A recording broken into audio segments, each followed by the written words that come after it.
For Christmas, I received from my assistant a Christmas gift. It was a book, and when I opened it, the cover of the book said, "The Greatest Story Ever Told." I thought, my gosh, I love to read The Greatest Story Ever Told. I can hardly wait to read this book.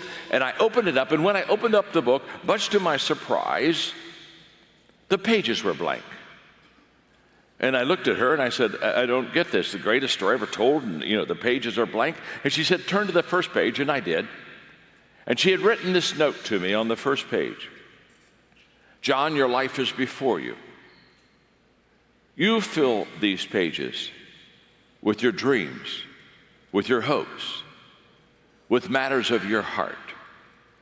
You write on these pages your story and make it the greatest story ever told.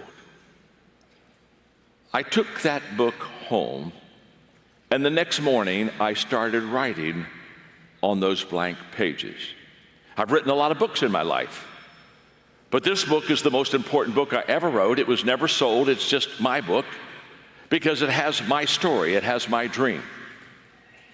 And the first morning, as I began to ask myself, what am I going to write on this blank page?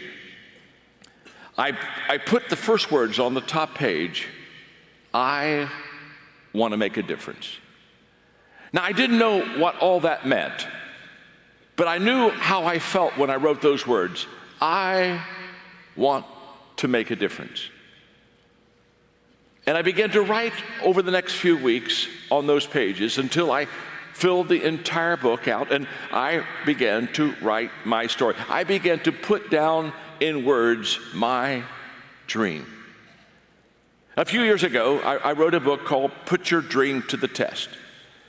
And basically, it's a book that helps people ask 10 questions to see if their dream is a valid dream, if they have the potential, the possibility of reaching that dream. And the first question in that book, the first question that you ask yourself is a very simple question. It's the ownership question.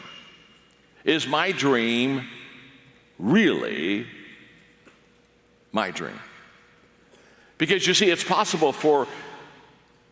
even probable for young people to have someone else's dream. When I was young, I had my parents' dream. I mean, I can still remember when I was 7 years old, they came to me and they thought that I was musically talented, and so they said, we want to give you piano lessons. And for the next 7 years, I took piano lessons. And it was not my dream, and it was not my giftedness. I still remember going to my first piano recital, and I played my piece, and I thought it was pretty good. And then Elaine Mosley got up behind me, and she played the piece, and she hadn't been playing piano as long as I was, and hers was like 3 times better and harder than mine. And I could still remember saying to myself, this is not my gift. And my parents were so thrilled. They were clapping and cheering for me. And for 7 years, I was living their dream. And one day, I had a kind of like a come to Jesus meeting with my mom and dad, and Jesus really wasn't there, to be honest with you.